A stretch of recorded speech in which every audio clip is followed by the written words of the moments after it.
Yon guys, so welcome to my channel again. Welcome back to my channel, and for today's video, ipapakita ko sa inyo ang kung paano gawin ang pag-change oil ng ating sasakyan. Bali, yung ating car ay Toyota Avensis 2.0 at ay medyo malaki-laki na natatakbo, kaya i-change oil natin. So ipapakita ko sa inyo kung paano i-change oil to. So let's go. So bago natin simulan ng pag-change oil, papakita ko muna sa inyo yung mga gagamitin natin ito yung langis natin na Castrol 5W30 polysynthetic. At ito naman yung kanyang big mouth panel na gagamitin sa pag naglagay ng langis. And then ito yung ating filter na ipapalit. And then ito yung chain na gagamit natin pantanggal ng filter. At meron din kailangan na basahan para just in case na may konting tulo, mapupunasan agad natin. At ito naman yung paglalagyan natin ng oil. At ito yung tools na gagamitin natin. Ang tingin ko size 14. Tingnan natin kung size 14 yung sa tornilyo niya. Asan ba yan? Ayan, ito. Ayan, size 14. At ito yung filter. Andito yung filter.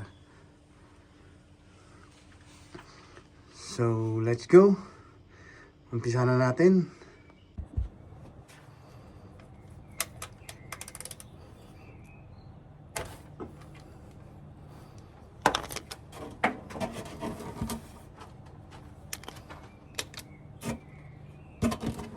Dahan-dahan lang nating tanggalin yung niya, bolt niya, para hindi bigla yung ng tapo ng oil.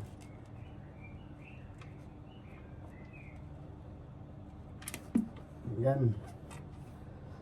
Kita naman ninyo, tumutulo na yung oil niya.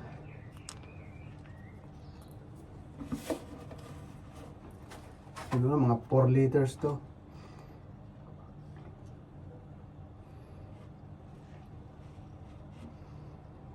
Kitang-kita nyo naman yung tulo ng oil niya, dire-diretso. Wait lang natin siya hanggang sa ma-drain.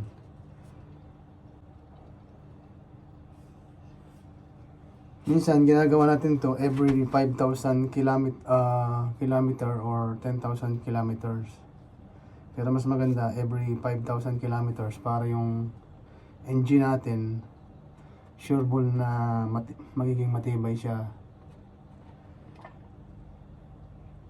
Tulad nito, medyo ang langis niya medyo medyo maitim-itim na at para medyo sunog na. So ayan, at humihina na yung tubig niya, yung langis niya na pumapatak. Ayan, bali open natin ito ng konti para meron siyang hangin na pumapasok para merong hangin na pumapasok.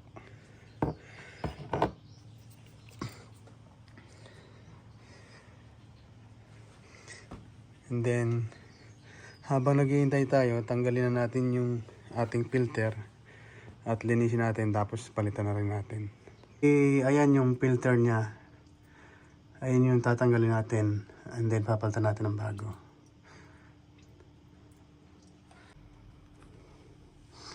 So ayan guys, at ito nga, tatanggalin natin yung ating oil filter. So ayan, diretso sa baba. Sabahin natin yung natitirang langis. Yan. Diretso dun sa ating container. Grabe, maitim na.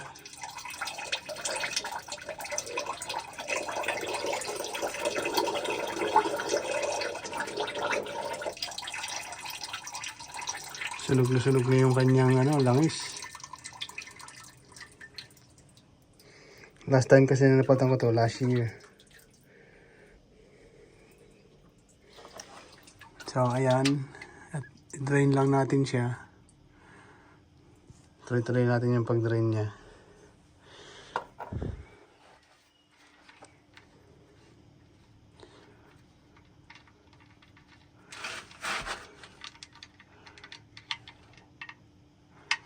Itong isa ay halos wala nang laman to. Punasan lang natin yung excess na natitira. Yan. Hayaan natin siya mag-drain. Yan guys, ito nga yung ating filter na tinanggal. Linisin lang natin yung mga langis na residue. At ito naman yung ating bagong filter na ilalagay. May kakabit.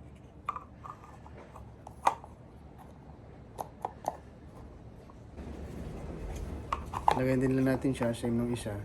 At ito, pares nga ang laki. Bali, inilagay na rin natin yung rubber kasi ito yung luma. Medyo maluwag na, kaya pelta na rin natin siya ng bago. So ayan guys, at andito tayo sa ilalim at ikakabit na ulit natin yung ating filter, oil filter. Bali, yan o.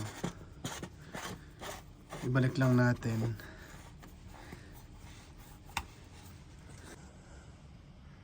Yan, hipitan natin. Pati natin yung mga oil na sobra. Ito, ibalik na natin sa original niyang position. Ayan. Then, higpitan natin to.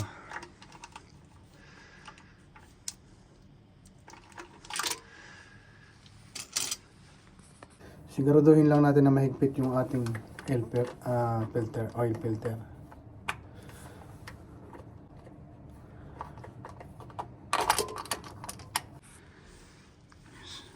So ayan guys, mahigpit na yung ating oil filter.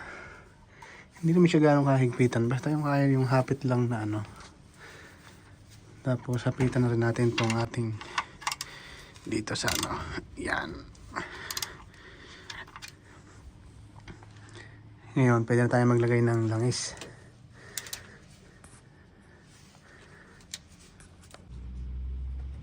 Yan guys, at andito naman tayo sa ating procedure ng paglalagay ng langis.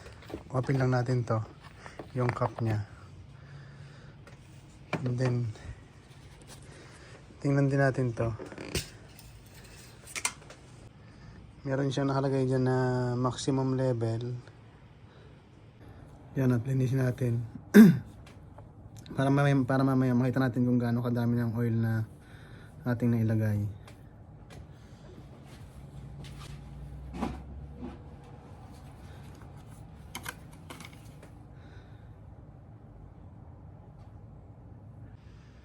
So ayun, ready na tayo.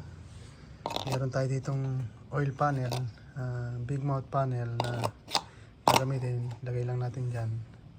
And then ready na tayo sa paglalagay ng ating langis. Meron tayo ditong Castrol Magnetic Stop Start 5W30 Polysynthetic Engine Oil. So ito yung ating ilalagay. Bali 5 liters siya. So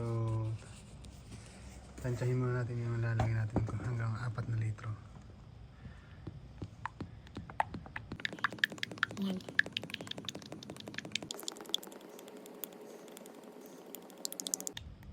Ganda yung klase ng langis niya. Ayan. At i-check muna natin kung gaano siya kadami. Check natin yung level ng niya, ng oil na napalagay.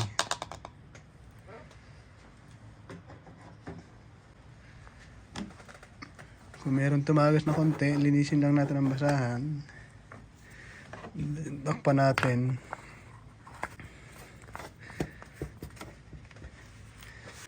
Double check muna natin yung ilalim kung kung walang tumatagas o ano sa ilalim. Baka mamaya mayroong hindi mahigpit. Ayan yung ilalim. At double check natin. Always double check. So let's go. Try natin. Start muna natin yung engine. Ayan, so far so good naman yung makina natin, parang bagong-bago na ulit. Maririnig nyo. Walang kaltis-kaltis. Walang kaingay-ingay. Smooth na smooth. Yeah, super easy lang na mag-change oil. Kayang-kaya nyo rin gawin. Ayan. Yung ating dashboard. So, ayun guys, at thank you for watching. Please like and subscribe to our channel for more videos. Thank you. Bye-bye.